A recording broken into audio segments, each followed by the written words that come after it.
Gotta take a day tomorrow.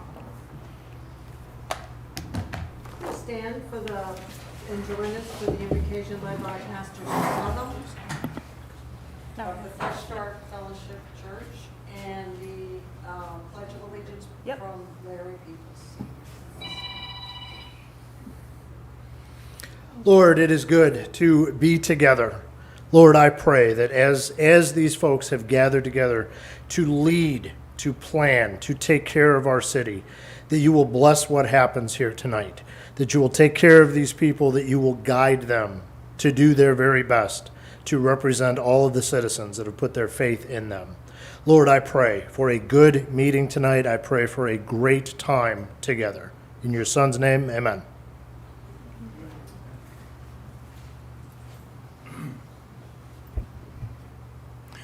I pledge allegiance to the flag of the United States of America and to the republic for which it stands, one nation, under God, indivisible, with liberty and justice for all. Thank you, Larry. Larry's from representing the Son of the American Legion, Post 2. I call the City Council meeting for July 10th to order. Madam Manager, will you please call roll? Vice Mayor Thompson, Here. Councilman Bobby Brown, Here. Councilman Tony Brown. Here. Madam Vice Mayor, you do have a quorum. We have Mayor Nina Rodenroth is on vacation, as well as Councilman Hart. Thank you. Are there any public comment cards? I have none at this time. Okay. First on the events is the discussion for the Kiwanis Kayak Fishing Tournament. Our first item is an event application for the Lake Region Kiwanis Fishing Tournament. Council discussed this in our workshop, asking that rescue be required as all other water events, and the city be added to the insurance for the beach in Lake Geneva. Are there any questions of staff or the applicant? Vice Mayor Thompson, we do have the applicant here. Mr. Todd Beals is here representing Kiwanis. If there are any questions or conversations with the applicant. Okay. Come on. Hey, Todd Beals, 5305 County Road 352, Keystone Heights, representing Lake Region Kiwanis. I know you guys, like you said, you had concerns with the rescue crew having a CCSO officer on site and porta potties in the dumpster. So what we were questioning is we're going to have two firefighters that are going to be there during the tournament that are going to be their coordinators. So we were wondering if that was going to be something that would be sufficient, or are you guys requesting that we have an ambulance or fire rescue truck there during that tournament? Most of the tournament, people are going to be out on the kayaks. So, I mean, that's, I guess, going to be where most everybody's going to be. I think it's either 6 and 7 o'clock in the morning till like 3 in the afternoon when it's over. So, I mean, we're really not going to have a whole lot going on. We may have a cornhole tournament also, but that's where we're not sure if we could get by with just those two, or do we need a fire rescue? The question, go ahead. Are they going to be on duty with radio? They're not. They're just going to be there for the tournament, supporting it. So that's why I wasn't sure if that would work or not. But we wanted to at least run it or ask, so that they could, get somebody on the way if something happens. The best, my dealings with stuff like this, and in the past couple of years, everything that's been in the water, we've had to have rescue there. Okay. So it's best to have a rescue there with manpower, and also have a John boat or something in the water just for rescue.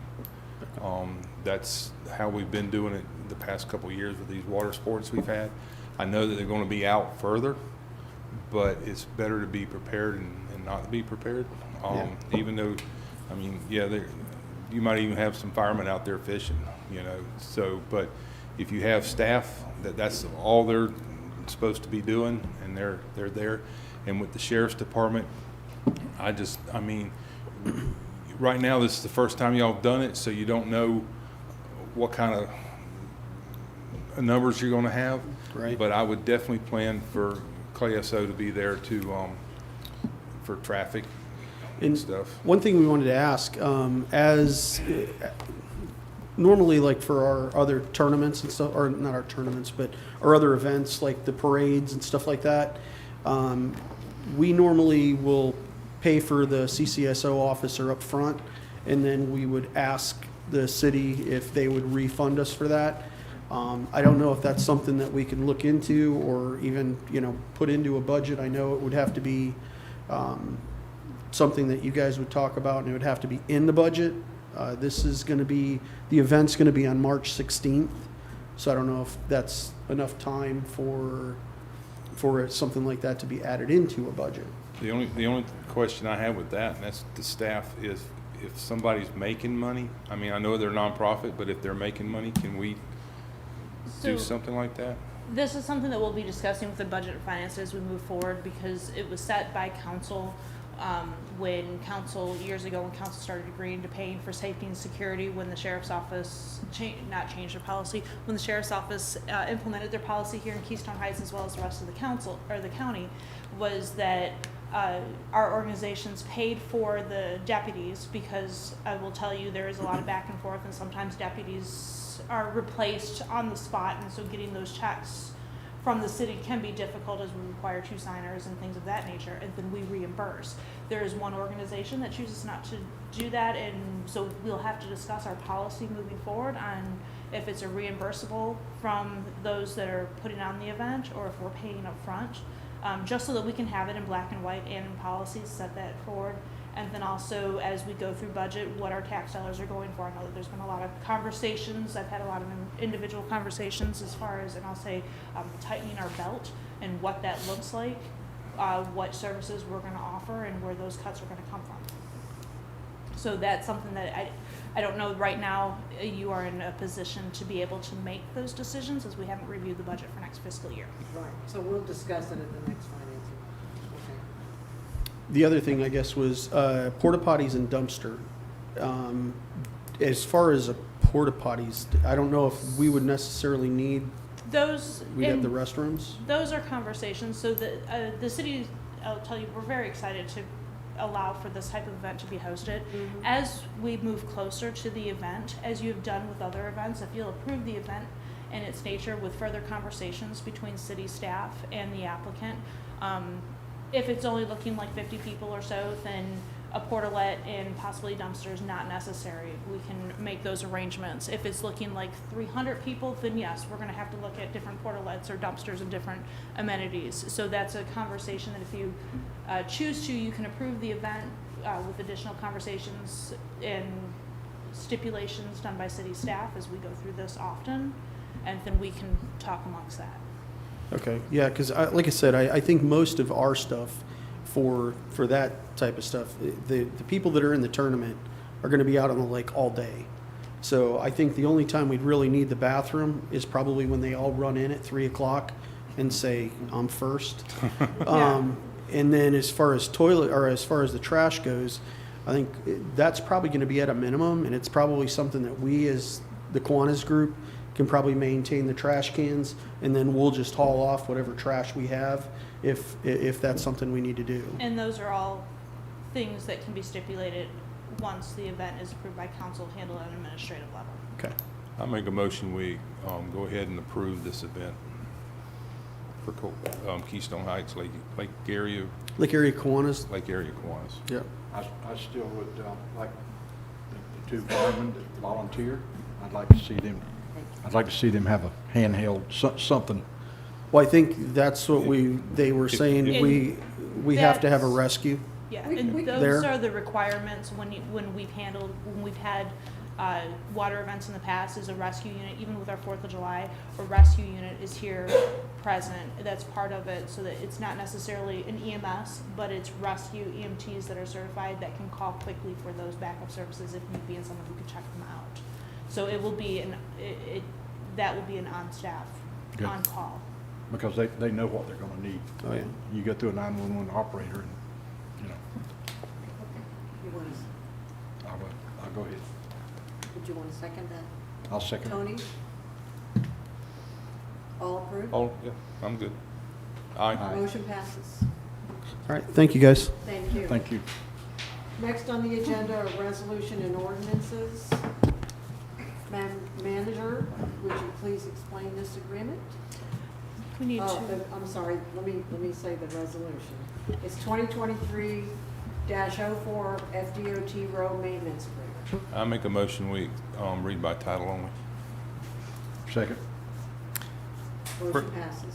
Resolution 2023-4, a resolution of the City Council of the City of Keystone Heights, Clay County, Florida, authorizing the city manager to execute a maintenance agreement with the Florida Department of Transportation for right-of-way maintenance and compensation, providing for an immediate effective date. Any public comments on this item? we have no public comments on this item, but Vice Mayor Thompson, I will say that this is a resolution that or an agreement that we enter into with FDOT every 3 years. It's our portion of maintaining the right-of-way within city limits and also within county line to county line. Our agreement for the last 3 years, 2020 to 2023, was $52,055.76. FDOT rounded that up just to an even $52,056 for the next 3 years. And it's stayed pretty consistent for the past 11 years. Thank you. I make a motion, we accept resolution 2023-04. Second. Motion passes. Aye.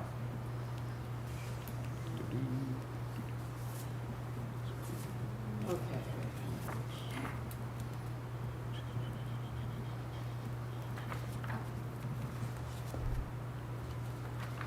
Okay, I'm stuck. So next, we're going to handle ordinance 2023-602, which is the budget amendment, and you can call for a motion to read by title. I'll make that motion. Second. Motion passes, please. Thank you, Rich. So ordinance number 2023-603, I'm sorry, is this 603 or R2? 602. I've got 603. I have 603 in the 603. packet, I think. It's 603, I Okay. apologize. So an ordinance for the purpose of amending the final budget for the city of Keystone Heights, Florida for the fiscal year beginning October 1st, 2022 and ending September 30th, 2023 and providing an effective date. So if there's any discussion amongst council, Any discussion, any questions?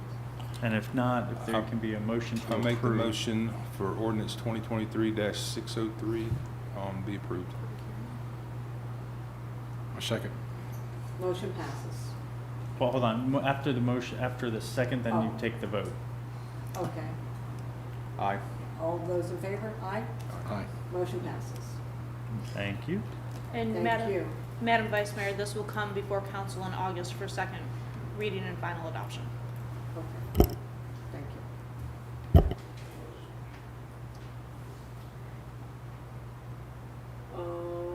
Consent agenda. There's 3 items on the consent agenda. Is there a motion to I make a motion, vote to, go ahead. I make a motion, we accept the consent agenda as provided to us. A second. All those in favor? Aye. Motion passes. Okay.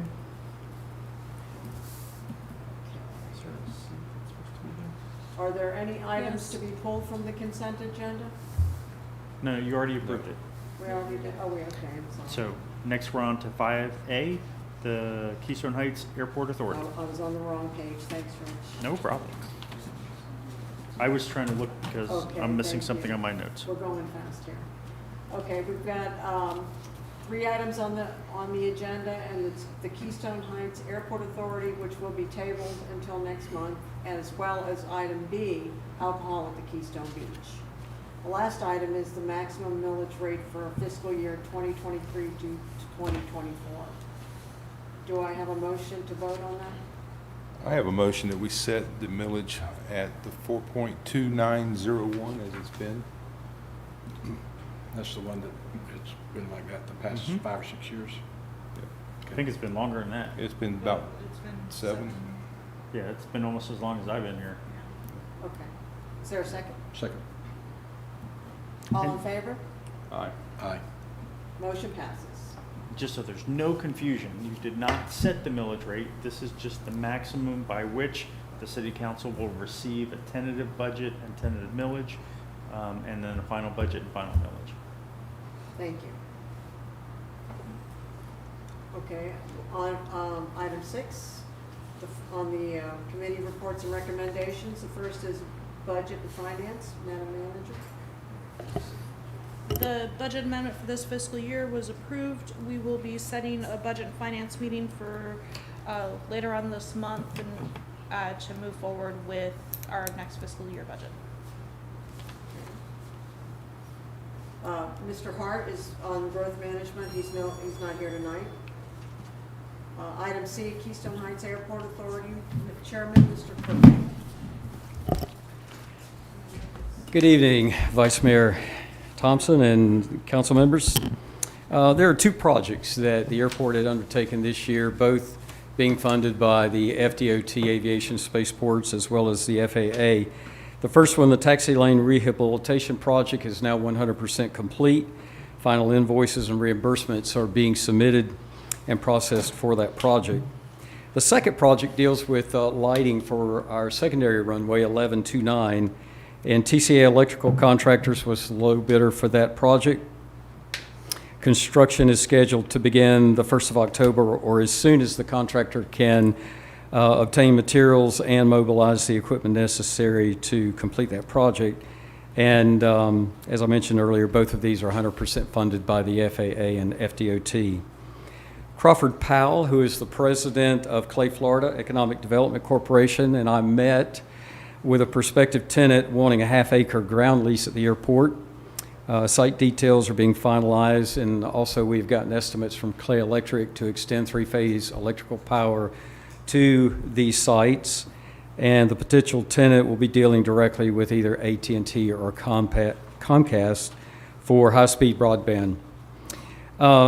Airport Interim Manager Mike Scherbach and I met with another potential tenant. This individual is interested in a ground lease to build a small manufacturing facility that would also include a bulk hangar. This individual is also interested in an additional ground lease to build a 10-unit T-hangar, and then he would lease those T-hangars out to pilots.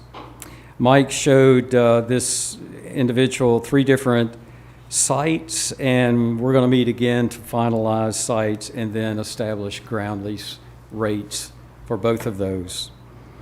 At the last Bradford County Commissioner meeting, I spoke briefly with Mrs. Carol Savick. She's FP&L External Affairs Manager, North Region. Talked to her about the possibility if FP&L would be interested in the 400-plus acres that we have north of the airport for a solar energy center.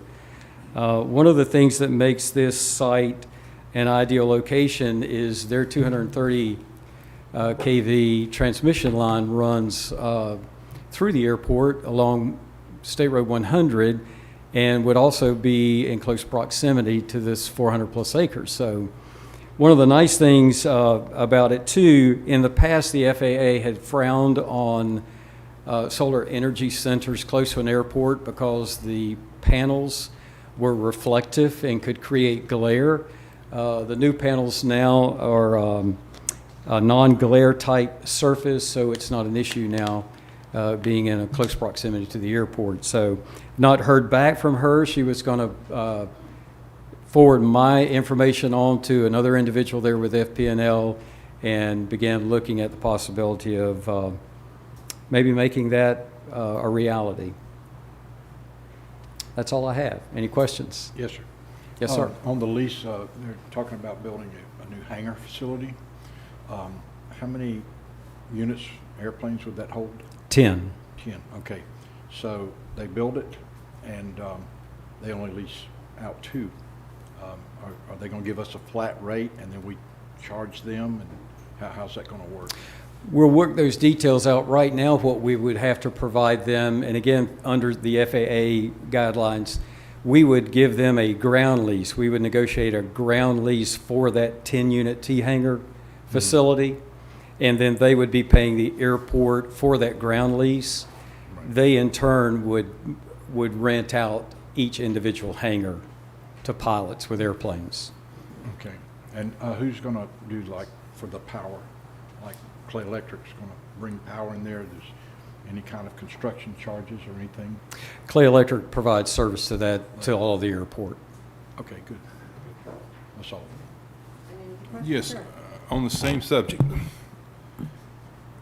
We've always been in the renting of the and leasing out T-hangars. And can we, my question is, because this is the first I've seen this, so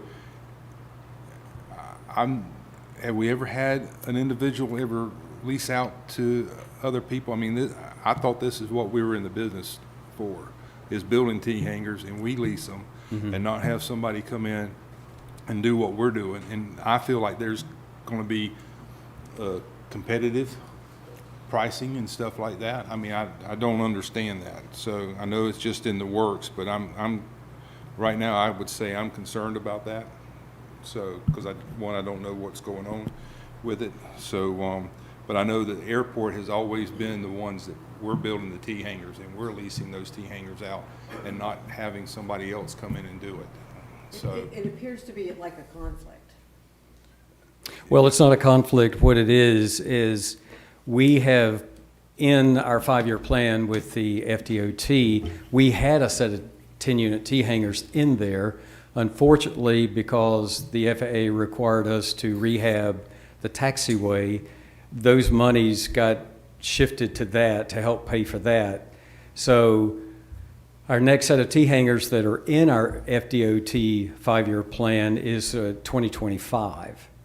And we have a waiting list right now of people that are looking to find a hangar for their airplanes. Now, Hey, David, with that, just let me explain Okay. maybe a little differently. When the vice mayor talks about a conflict, I think what she's concerned about is you're bringing in another company that's going to compete against us. So if you could address that. That's what I meant. I'm that's- sorry.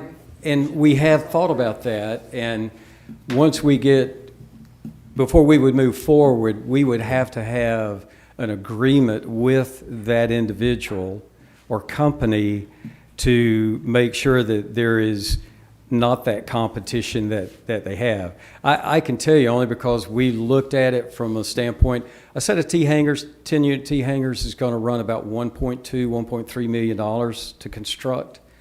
And when you amortize that over 20, 30 years, that monthly payment is still pretty steep. And of course, that gets split over 10 different hangars. So I know when we looked at it as the airport, because of the need that we have for T-hangars, what we would have to charge those new tenants would double what we're actually charging tenants now, because those hangars we have now were obtained with grants from FDOT and FAA. So all of that, though, we've thought about that, and we've had that discussion, and we would just have to sit down and crunch those numbers. And we could always include probably a clause in there that they can't go below what we're charging right now for T-hangars. So it's just the beginning stages. There's this interest that's been expressed, and so just wanted to bring it to the council, give you a heads up, and as we move forward, we're certainly going to address all of those issues. I have one more question, and it's not on your report. The other day I walked in to the office and there was a meeting going on about water, sewer, or whatever going on at the airport with CCUA. Do you have anything to report on that? I know you weren't on that call, but I mean, is there anything going on that we need to be aware of? The only thing that I'm aware of, Councilman Brown, is that Bill Prang, airport engineer, had been meeting with some of the individuals from CCUA. They're working on the wrapping up the feasibility study that was implemented, that CCUA wanted done prior to them moving forward with the water sewer project. So I think that's what that last meeting was about. They're on the fire hydrants, the water supply, potable water, et cetera, that revolves around that. Okay, That's the latest that I'm aware of. okay. Any other comments? No, ma'am. Thank you. You're welcome.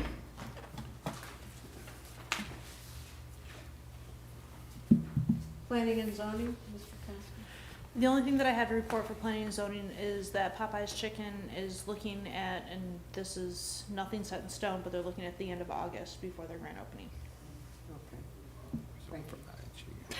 And is Christina Arnold? Hi. You want to come on, please? Talk about the Heritage Commission. This seems a little shorter than it used to be. Yeah, I'm giving the report for the Heritage Commission. I think the first thing we have is we really want to thank the city manager, and the city workers for their help with the pie contest. This was our first year doing it. Special thanks to Brian Ludwig.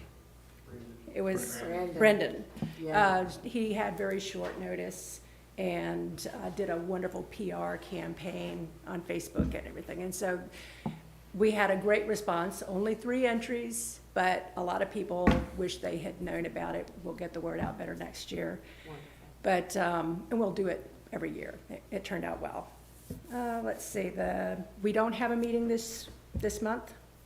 So next month, we have a workshop for the beginning of the inventory of the archives. I haven't been through them in 15 years, and they're all back there. So we'll be working on a better system for our archiving, but first we have to inventory. And I think that's it. All right, thank you. Thank you. Thank you. Are there any council comments? Yes. Real quick, Sure. I just, again, want to just thank our city staff and our city manager for us to have pulled off the 4th of July like we did, or they did, for the first time. This is the first time we've done it in many, many years. And you guys did a jam-up good job, and I haven't heard anything but good. The fireworks were great. So, thank you. Yes. I second that motion. Go ahead. Do you have anything? Ditto. What he said. It was, I really enjoyed coming up here, and I don't know how people can eat that many hot dogs. And then I had fun watching the Dunkin' booth. That was a lot of fun to watch. And just the police, the organization, just everything I thought went very smooth. I just think we've got a really good, priceless little gem here. And if people that I talked to that came as far away from, Stark and different places around, they were going, wow, we're going to be here next year. And so thank you for everything y'all did, and the police and everything. And when you have something here, it's so orderly. You want to see something disorderly, go to some of our neighboring, I won't mention any towns, get in trouble, but you go to some of the different places around. Well, I'm just telling you, I think we've got a very good thing going here, and maybe we don't need to televise and none of that stuff. We just kind of keep it to ourselves, But thank you very much, Lynn. That was a very, very good thing. Thank you. I second that motion, too. The 4th of July was a blast. We all had a good time. The staff is amazing. It's the first time the city, since I've been on council, has done it. I was extremely impressed. We all had a great time. I have a letter from the mayor that I need to read. On the Keystone Heights Our Country Day Celebration 2023, since she is not here tonight. She says, I want to extend my most gracious appreciation to our city manager, Lynn Rakowski, and her incredible A-team for creating and delivering the best Keystone Heights Our Country Day celebration we could ever hope for. No doubt, there were endless hours with numerous details, communications, and most importantly, their A-team efforts to make our memorable holiday a reality. Thanks so much to our Keystone Heights City of Keystone Heights council members for their roles as they've represented us throughout this, what was a very busy day. Amen. And hot. I threw that in. I was wanting to jump in the dunk tank a couple times there. Anyway, you all clearly led with impact and physical presence in our community. Hats off to Tony for being such a good sport in the dunk tank. It was very refreshing. Yes, I know, I was jelly. Personally, it was so much fun participating in the events of the day, from blaring the horn for the start of the Freedom 5K race, interacting with our community while traveling the parade route, judging the hot dog eating contest, watching my family compete with the dunk tank, to observing a most beautiful evening at our historic Pavilion Beach while listening to relevant music and watching fireworks further celebrating our country's birthday.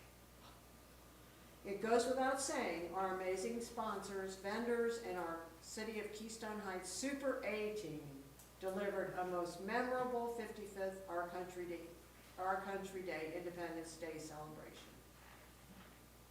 Most importantly, our citizens are the best for supporting us with their participation. We could not do it without them. And I second that emotion too. Best regards, Mayor Rodenroth. Meeting adjourned.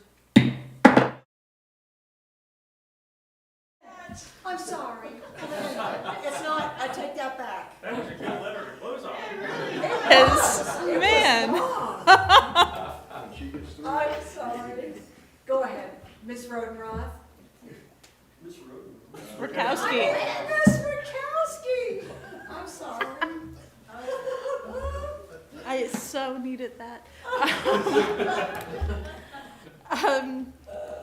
So I'll just go through a couple of things. One, the 4th of July was amazing, fantastic, and wonderful. And y'all, I can't tell you how blessed we are to have the staff that we do. It truly, the things that we do that are successful here are because of them. So it's my honor to have a staff that we do. Most of you notice Brandon hanging around. Yes, Brandon is part of our staff now on a very, very part-time basis as a consultant with some of these larger events because of his PR background and some of the things that he's capable of accomplishing that are just outside of our daily scope. And so Brandon is doing PR for the city. And that's a blessing as well because he's very good at it.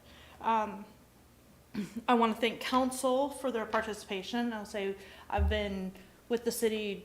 The 28th of June marked my 11th year with the City of Keystone Heights, and every tree that's been in the middle of the night, every 4th of July, every celebration that we've had, I've been at all of them, and I don't remember a council that took part in a city event the way that y'all did this past 4th of July, and that goes noticed. So thank you for being a part of that. Our residents are fantastic. We had nothing but great things that were said through the entire day, and we look forward to doing bigger and better next year. We've already started those conversations. CCSO is amazing, as always, and I want to Chief Clark, who had to answer a 9:30 at night call of, hey, I'm in the office and I've got an issue, can you help me take care of it? And he did. And that's the relationship that we have with CCSO. And so the men and women that are in green, that are in our areas, let me tell you the things that they do on a daily basis that we know not of in our area. They are just fantastic and outstanding, and there hasn't been a time that I've had something that needed to be taken care of that wasn't handled quickly. And us as a city as well, with our vandalism or anything else. They are top notch, and I can't say enough good things about them. The next is budget and finance, and as we go through the next couple of months, the next 2 months, as we've set maximum millage rate at the current millage rate, I'll be sending out emails, please, and I'll text you or call you and let you know. We'll be setting dates quickly for some of these workshops to get our budget moved forward through the next fiscal year. And then I didn't add it to the agenda, but we do have Chief Clark here. If there's any questions about anything that's happening within our area, he is capable of answering those as well. And then that'll be added to our next month's agenda under City Manager, City Attorney, and CCSO report. That's all I have. Thank you. I'm not following that.